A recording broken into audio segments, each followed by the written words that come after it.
अहम रमास्मि ओडिया चैनल को आपण मानक स्वागत। आज आम भिडियो माध्यम जानिबा कि कठ उपनिषद उपनिषदटी वेदर सारतत्व रे ही आधारित जो ब्रह्म ज्ञान ही निहित रही। गुरु शिष्य को लेकिन हो किंबा अन्य कौन मध्यम हो जोड़ी ब्रह्म ज्ञान को बुझी जाइए निजर वास्तविक ज्ञान को बुझी जाइए ताहा ही हूँ उपनिषद। तो केतेक उपनिषद रे गुरु शिष्य आधार बुझाए जाए किंतु कठ उपनिषदटी जम नचिकेता आधार करी बुझी जाइए। पिता बाजश्रवा विश्वजित यज्ञ करुथिबे। विश्वजित यज्ञर नियम थिबो कि मोर भावुवा प्रत्येक वस्तु को दान दबा। कौन से जिनस आमर जहाँ प्रति आधिपत्य रही, आसक्ति रही, लोभ रही, अहंकार रही, गर्व रही, से सब मोर जिनस को परित्याग करवा। तो से कौन करुथिले ना से सब को दान स्वरूप सब दे दौले। जहाँ भी तांको पाखरे थिला मोर रूपक जिनिस सब किसी से दान दौले। एमती कि तांको पाखरे किछि गाय थिला से गाय भी से दान स्वरूप दौले। किछि गाय एमती थिले जो माने कि क्षीर दवा अवस्था नथिले, जन्म करबा अवस्था नथिले एवं घास खाइबा अवस्था भी नथिले। किंतु से सब गाय कि बाजश्रवा ऋषि कौन करुथिले ना दान दौथिले। एठी पुत्र नचिकेता सब दिन सब देखुछन्ति जे पिता विश्वजित यज्ञ करुछन्ति एवं समस्त निजर जहाँ भी किछि थिला सब किछि से दान करुछन्ति। किंतु एठी पिता यही प्रकार गाय देकी कौन बा से पुण्य अर्जन करुछन्ति। जीए ये दान को नब तार तो किछि लाभ हब नाही। तो एठी पिता कर किछि भी मंगल हेउ नाही बेली से भाबिले कहीं सी से ज्ञानर स्तर जेहेतु थिले विवेक स्तर थिले से जिनस को परखी पारुथिले। तो एठी गोटे व्यक्ति जदि दान स्वरूप नौची सेठी से कौन करिवो ना से गाय पीछा किछि पैसा खर्च करेबो अଯଥା समय से ताकू दब। तो ए सब दान लेकिन तार कौन से भी लाभ हब नहीं। ताहले पिता कहीं गाय को दान करुछन्ति मन रे भला प्रश्न आसिला।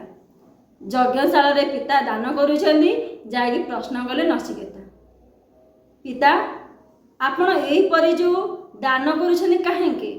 पिता कहिले कि बाबा देख ई यज्ञर नियम अछि जे मोर जो जिनस रही से सब जिनस को त्याग कराहब दान रूपे दिज्व से मु सब जिनस दान दौचे। पिता को नचिकेता कहे देखो पिता जी यही गायर तो कौन सी आवश्यकता से व्यक्तिगत ना सी नहीं कौन बा करेंगे खाई पारना जन्म कर अवस्था ना क्षीर दबा अवस्था ना एम कौन मंगल हम गाय को नेले से व्यक्तिर कौन मंगल हम। तो आपण ये सब देकी निजर ही अमंगल सृष्टि करुछन्ति। पिता शुणिले किछि कहिलेनी। पुनर्बार प्रश्न कले कहले पिता देखंतु यदि आपण सब किछि दान दउछन्ति माने विश्वजित यज्ञर फल प्राप्ति निमंते ताहेले मु भी आपणकर गोटे वस्तु तो मते पिता काहाकू दान देबे कहंतु। पिता एथर भी शुणिले किछि भी कहिलेनी। एमिति 3 थर पचारला परे जाएगी पिता रागी कहिले जे तते मु जम को ही दान दउछि। नचिकेता बुझी पारिले जे पिता को बारंबार प्रश्न कला परे रागरे सी मते एक कथा कहिले। किंतु पिता भी सेठी टिके विचलित हो गले अरे हे मो रागरे कौन कहीदेली मो पु को लेकिन जम को देदेली आ सेठी भी से किछि करि पारिबेनी जेतु यज्ञशाला रही दान दउछन्ति सेठी निज वचन को भी से फेरेके आनी पारिबे नाही। से जो भी वचन देछन से सब वचन को पालन करबा को हबो। पितांगर वचन रक्षा निमंते से कौन कले नचिकेता ना जम को खोजबा को गले मशान को गले। आपण जानी बड़ बड़ श्मशान घाट रे श्मशान रक्षक थांती। एटी सेमिति सी जोठी जाइथिले सी जाई कौन करछन श्मशान को जाई सब श्मशान बुलिकी खोजुछन जम को कि जोडा हजिगला भलिया खोजुछन्ती। तो एठी मशान रक्षक जन कहउछन्ती अरे पुत्र कौन तुम एठी खोजुछ कौन तुमर हजि जाइछि ना मो जम खोजुछि। ये रक्षक शुणिक विचलित हो गले कौन छोट पिलाटा जम खोजुछि कहूछि बुझेले कहले देखो बाबा किसी आपण भूल भ्रांति धरिकी आसी गोटे काम करूँ आपण पलि जातु तो आपण पितामाता से खोजुवे आपण पलि जातु तो ये कहले नाई नाई पिता मत निजे पठे जमपुर को जम पाखक पठे तो मो पिता वचन रक्षा करी सी कौन करेंगे से श्मशान घाट में बसिकी ध्यान करेंगे 3 दिन 3 राति बसिकी ध्यान करेंगे। ध्यान कलापर कौन हम ना जम खुशी हेबे जम खुशी है कहे हे ऋषिपुत्र तुम ध्यान में मो संतुष्ट होइछि कुह तुम्हें कौ वर मागिब आ शुण जो भी वर मागिब मुझे तुमको 3टी वर ही देवी माग कौ वर मागुछ। नचिकेता प्रथम वर स्वरूप खुशी ही मागिबे कहे देखंतु जमराज मुझे बेले जीवित अवस्था फेरिकी जीवी मो पिता पाखक पिता मते आलिंगन करेंगे भितर जो राग थिला अहंकार थिला से सब एमती नष्ट हो पुत्र भाव में मत ग्रहण करेंगे। तो देखु नचिकेता केमती चतुरतार सहित जीवन नहीं कि जीवार वर मागिदेले जम खुशी कले तथास्तु ठीक अच्छे तुम जीव पिता तुमको आलिंगन करेंगे आउ आग भाया जमी तुम पुत्र होमती पुत्र हो माग द्वितीय वर तुम्हें कौन मागुच तापर नचिकेता कहे देखो जमराज स्वर्गपुर स्वर्गलोक देवता माने बहुत आनंद अच्छा बहुत शांति अच्छा ना चिंता अच्छी ना तांकर कष्ट अच्छी ना जंत्रणा अच्छी भौतिक संसार लोक चिंतित जंत्रणा कष्ट पीड़ित होकर रोचते से आनंद रोचते शांति रोचते से वर मत दिंतु जम कहले तथास्तु कहीं संसार जिते भी आम पदार्थ प्राप्त करती भौतिक वस्तु पदार्थ जहाँ भी रही बुद्धि मध्यम बुद्धि को निजर विनियोग करी आम कौन करती ना से सब को अर्जन करती तो बुद्धि रूपक वर तथास्तु करदे किए से ना जमराजा जहाद्वारा कि से बुद्धि को विनियोग करी पाखे जो भी वस्तु पदार्थ रही ए सब जिन सी भी सृष्टि करें।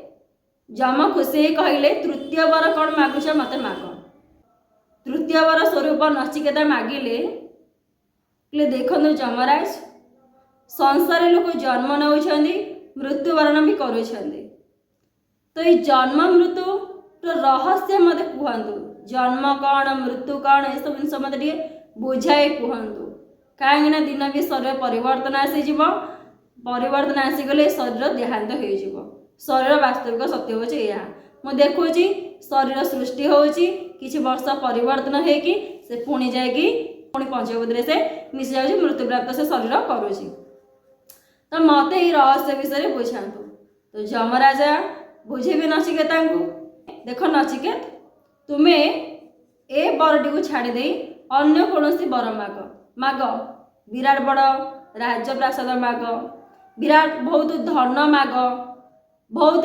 अलंकार इत्यादि जहाँ भी भौतिक वस्तु पदार्थ रही माग से सब को देदेवी तुमको दया करके ये सब जिन तुम्हें कहनी छोट पिला ये सब जानवा तुम कौन सी आवश्यकता ना कि ये सब जिन को सी न मागी पुनर्बार कहते देखु जमराज ये भौतिक वस्तु पदार्थ जिते देले भी दिन आसो ये सब जिन चलीज फलस्वरूप दुख कष्ट जंत्रणा चिंतित व्याकुलता आसो तो मुझे चाहूँगी आठू ऊर्धरे ज्ञान को जानापी पुनर्बार नचिकेता को परीक्षा करने जमराज कौन करेंगे पुनर्बार कहे हे नचिकेत तुम्हें गोटे काम कर यही वर को छाड़ी देकी तुम्हें निजर 100 वर्ष माग एमती तुम पुत्र जी जन्म नब सी भी 100 वर्ष बचब से भाया वर माग मुदेदेवी आउ जदि कौन मनमांछा अच्छे कह ताकू देवी दयाकोरी तुम ये कौन से आवश्यक ना खेलकूद बयस एसब मागनी एसब जाणिक तुम कौन भी लाभ हम किसी लाभ हेनी बारंबार जेमती गुरु शिष्य को परीक्षा करती जमराजा नचिकेता को बारंबार परीक्षा कर इच्छा अच्छे जानापी ना ये एमती किसी मन मस्तिष्क को आसी जाए जहाँद्वारा कि से प्रयास कर जानापी प्रकृति भितर जिज्ञासा रही ना खाली जाना प्रयास करुँच। तो यहीटा को परीक्षा करने पुनर्बार बुझेले देख पुत्र बयस हैनी एना खेलकूद बयस आगामी दिन तुम सुख स्वाच्छंद्य जीवन काटब माग जहाँ मागुच माग तो ये सब जिनस को छाड़ी दियो आग मागुच माग। नचिकेता जिद धरिले कहले देखु ए सब जिनस 100 वर्ष आयुष देले भी दिन आसब 100 वर्ष आयुष शेष हो पुत्र जी तार प्राप्ति कले किसी दिन पर खुशी थी पुणी तापर दुख आसीज भौतिक वस्तु पदार्थ जहाँ भी प्राप्त कले से दिन आसब सरीज पुणी दुख आरंभ हम आपको पाइले किछि क्षण खुशी देखु न पाए पूर्व दुख पाइले किछि क्षण खुशी। मु चाहूनी एपरिका भौतिक वस्तु पदार्थ को साउंड कि से दुख सुख चिंता व्याकुलतार रही मत आठू जन्म मृत्यु चक्र रहस्य को मत बुझातु तापर एबे यमराज कहिबे नचिकेता को ब्रह्म ज्ञान कौन ब्रह्म ज्ञान कहिबे कहिबे कि देखंतु नचिकेत संसार रे दीटा वस्त्र संसार रे दीटा जिनस अछि गोटे होची श्रेय श्रेष्ठ वस्तु गोटे होची प्रिय प्रिय वस्तु। श्रेष्ठ वस्तु कौन करे ना मनीष को आनंद दिए प्रिय वस्तु कौन करे ना मनीष को बांधी दिए। आज संसार रे भौतिक संसार जो माने भी जड़ित होती तो से माने प्रिय वस्तु रे आबद्ध होती अर्थ इंद्रियर जो भोग्य वस्तु रही प्रिय वस्तु मनर जो भोग्य वस्तु रही प्रिय वस्तु से जोड़ित होती फलस्वरूप से माने बंधन रे कबलित होती आ जो माने श्रेष्ठ वस्तु को आचरण करिसेंती से माने जीवन में आनंदित रही चिंता डर भय व्याकुलतार मुक्त होगी निज स्वरूप मुक्त होगी निज स्वरूप स्थित रही। तो प्रिय वस्तु कौन आम टे बुझा तो प्रिय वस्तुटी कौन इंद्रिय अच्छी किए ना जिह्वा से सदा सर्वदा चाहूँ कौन ना सुस्वाद्य खाद्य खायापी मसला मसली तेल जिनस जंक फूड सु रोल चिकेन चाउमिन अंडा अंडा आमलेट माने अंडा रोल बहुत किसी रही जोटा कि तामस खाद्य जेहेतु से स्वाद बांधी जाइए प्रिय वस्तु बांधी से वस्तु को आचरण कर से बुझीपारुनी जे शरीर प्रकृति ही सृष्टि अन्न रु सृष्टि ताको शुद्ध अन्न देले कौन कर से जीवित निरोग किंतु आमे कौन करती पैसा देखिए रोग किणती रोग को कौन करती रोग को भल करने आहरी पैसा खर्च करती देखो पैसा देखिए रोग किणिले रोग को भल करने आहरी पैसा खर्च कले ये कौन है ना प्रिय वस्तु को आचरण कर कर्मफल। श्रेष्ठ वस्तु को आचरण कले कौन हम ना शरीर निरोग मन शांत इंद्रिय भी शांत रे इंद्रिय संयमित रे विवेक से बुझीपार जे मत प्रिय वस्तु दरकार ना श्रेष्ठ वस्तु दरकार।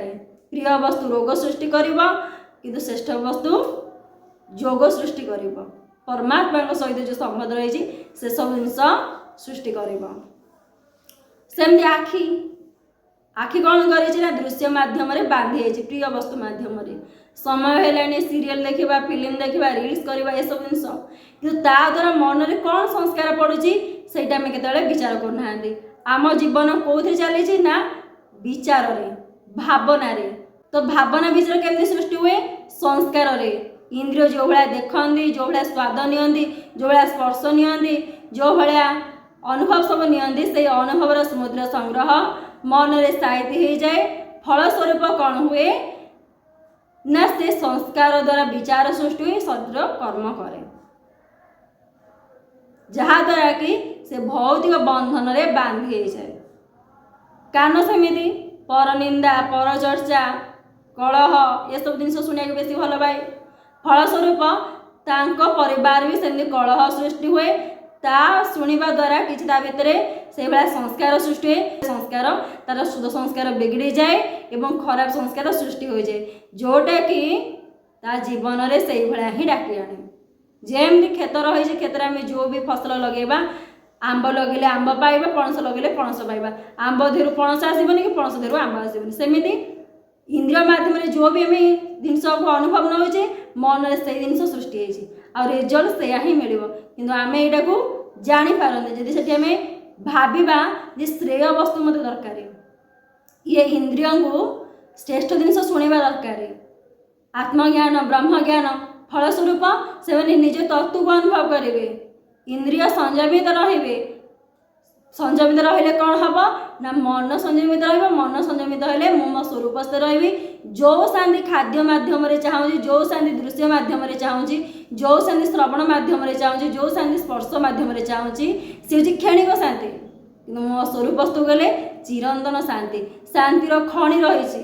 ଗୋଟେ ଥର ମୁଁ ଅନୁଭବ କରିଦେଲା ପରେ ସେଠି ଯେଉଁ ଆନନ୍ଦ ରହିଛି ସଂସାରରେ କିଛି ବି ନାହିଁ, ଜାଣିପାରିବେ। ଯାହାଦ୍ୱାରା କ'ଣ ହେବ, ଆପଣ ଏ ସଂସାର ବନ୍ଧନରୁ ମୁକ୍ତ ହେଇଯିବେ। ବାନ୍ଧି ହେଇଛି କିଏ ସେ ନା ମନ। କେମିତି ନା ଇନ୍ଦ୍ରିୟଙ୍କ ସାହାଯ୍ୟରେ ଯେଉଁ ଅନୁଭବ ନେଲା ସେ ଅନୁଭବରେ ସେ ବାନ୍ଧି ହେଇଯାଇଛି। ନା ସତ୍ସଙ୍ଗ କରନ୍ତି, ବ୍ରହ୍ମଜ୍ଞାନକୁ ଶ୍ରବଣ କରନ୍ତି, ଧ୍ୟାନ କରନ୍ତି, ଫଳସ୍ୱରୂପ ସେଥିରୁ ମୁକ୍ତ କରେଇକି ଆମେ କ'ଣ କରିବା ନା ତାକୁ ସ୍ୱରୂପସ୍ଥରେ ଲଗେଇବା। ସ୍ୱରୂପସ୍ଥରେ ଲଗେଇଲେ କ'ଣ ହେବ ନା ନିଜର ଯେଉଁ ମନୁଷ୍ୟ ଜନ୍ମ ରହିଛି, ଦୁର୍ଲଭ ଜନ୍ମ, ସର୍ବଶ୍ରେଷ୍ଠ ଜନ୍ମ, ତାକୁ ଆମେ ପ୍ରସ୍ଫୁଟିତ କରିବା, ତାକୁ ଆମେ ବୁଝିପାରିବା। ଆମ ଭିତରେ ଯେଉଁ ଜ୍ଞାନ ରହିଛି ଦିବ୍ୟ ଜ୍ଞାନ, ସେସବୁକୁ ଆମେ ଜାଣିପାରିବା। ଯେପର୍ଯ୍ୟନ୍ତ ଆମେ ପ୍ରିୟ ବସ୍ତୁକୁ ଆଚରଣ କରୁଥିବା ସଂସାରରେ ଭୋଗୀ ହେଇକି ବଞ୍ଚିବା। ଆଉ ଯେତେବେଳେ ଭୋଗରୁ ରୋଗ, ମନେ ରଖିବେ ଭୋଗରୁ ରୋଗ ଆଉ ବନ୍ଧନରେ, ଯେପର୍ଯ୍ୟନ୍ତ ଆମେ ପ୍ରିୟ ବସ୍ତୁକୁ ଆଚରଣ କରୁଥିବା ବନ୍ଧନରେ ଯୁକ୍ତ ହୋଇ ରହିଥିବା, ଯେତେବେଳେ ଶ୍ରେଷ୍ଠ ବସ୍ତୁକୁ ଆଚରଣ କରିବା ମୁକ୍ତ ହେଇକି ଜୀବନଯାପନ କରିବା, ମୁକ୍ତତାରେ ହିଁ ଶାନ୍ତି ଥାଏ, ବନ୍ଧନରେ ବିଲକୁଲ ବି ଶାନ୍ତି ନଥାଏ। ଏହି ଜ୍ଞାନ କିଏ ବୁଝେଇଲେ ନା ଯମରାଜ ନଚିକେତାଙ୍କୁ ବୁଝେଇଲେ। କହିଲେ ଦେଖ ପ୍ରିୟ ବସ୍ତୁକୁ ସବୁବେଳେ ତ୍ୟାଗ କରିବ, ଶ୍ରେଷ୍ଠ ବସ୍ତୁକୁ ସବୁବେଳେ ଆଚରଣ କରିବ। କାହିଁକି ନା ଏ ଶରୀର ପ୍ରକୃତିର ସୃଷ୍ଟି, ପ୍ରାକୃତିକ ଭାବେ ଯେତେ ପର୍ଯ୍ୟନ୍ତ ସେ ରହିବ ସେତେ ସର୍ବଦା ସେ କ'ଣ କରିବ ନା ସୁସ୍ଥ ରହିବ। ଆଉ ଯେହେତୁ ତୁମେ ପ୍ରିୟ ବସ୍ତୁକୁ ଆଚରଣ କରିବ, ତୁମେ ନିଜ ସ୍ୱରୂପକୁ ଜାଣିପାରିବନି। ଯେତେବେଳେ ତୁମେ ଶ୍ରେଷ୍ଠ ବସ୍ତୁକୁ ଆଚରଣ କରିବ ନିଜ ସ୍ୱରୂପକୁ ଜାଣିବ। ସ୍ୱରୂପକୁ ଜାଣିଗଲେ କ'ଣ କରିବ, ଏହି ଇନ୍ଦ୍ରିୟଙ୍କ ମନ ମାଧ୍ୟମରେ ତୁମେ ଅନୁଭବ କରିବ। ଯେତେବେଳେ ଧ୍ୟାନ କରିବ, ଧ୍ୟାନରେ ଇନ୍ଦ୍ରିୟ ମନ ଶରୀର ଏକାଗ୍ର ରହିଲା ପରେ ତୁରୀୟ ସ୍ଥିତିରେ, ସମାଧି ସ୍ଥିତିରେ ନିଜ ସ୍ୱରୂପକୁ ଅନୁଭବ କରିବ। ସମସ୍ତଙ୍କ ଭିତରେ ଦେଖିବ ସେଇ ଗୋଟିଏ ଶକ୍ତି ହିଁ ଅଛନ୍ତି। ଯେଉଁ ଶରୀରକୁ ମୁଁ ନିଜର ବୋଲି ଜ୍ଞାନ କରୁଥିଲି, ଯେଉଁ ଇନ୍ଦ୍ରିୟ ମନକୁ ନିଜର ବୋଲି ଜ୍ଞାନ କରୁଥିଲି, ଯେଉଁ ସଂସାରକୁ ନିଜର ବୋଲି ଜ୍ଞାନ କରୁଥିଲି, ସେ ବାସ୍ତବରେ ସେ ମୋର ନୁହଁ।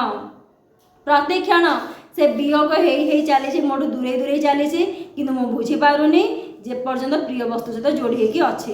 ମୁଁ ଜାଣିପାରିବି ଯେତେବେଳେ ଏଇ ଜ୍ଞାନକୁ ମୁଁ ବୁଝିପାରିବି, ଦେଖିବି କି ଶରୀର ପରିବର୍ତ୍ତନଶୀଳ, ଇନ୍ଦ୍ରିୟ ମନ ମସ୍ତିଷ୍କ ସଂସାର ପରିବର୍ତ୍ତନଶୀଳ, ମୁଁ ହେଉଛି ଅପରିବର୍ତ୍ତନଶୀଳ, ମୁଁ ହେଉଛି ନିତ୍ୟ, ଏମାନେ ହେଉଛନ୍ତି ଅନିତ୍ୟ, ସେମାନଙ୍କର କୌଣସି ପ୍ରକାର ସ୍ଥାୟୀ ନାହିଁ, ମୋର ସ୍ଥାୟୀ ଅଛି। ସେମାନେ ଜନ୍ମ ମୃତ୍ୟୁ ନିଅନ୍ତି, ମୋର ଜନ୍ମ ମୃତ୍ୟୁ ହିଁ ନାହିଁ, ମୁଁ ଜନ୍ମ ମୃତ୍ୟୁର ଊର୍ଦ୍ଧ୍ୱରେ ହିଁ ରହିଛି। ଯେତେବେଳେ ନିଜର ଜନ୍ମ ମୃତ୍ୟୁର ଊର୍ଦ୍ଧ୍ୱକୁ ତୁମେ ଯାଇପାରିବ, ନିଜ ସ୍ୱରୂପକୁ ଅନୁଭବ କରିପାରିବ, ଅମୃତ ପ୍ରାପ୍ତ କରିବ। ଅମୃତ ପାଇଲେ ଲୋକ କିଛି ବର୍ଷ ବଞ୍ଚିବ, ମାନେ ତାର ଯେଉଁ ଆୟୁଷ ଥିବ ଆୟୁଷରେ ତାର ବଢ଼ିଯିବ।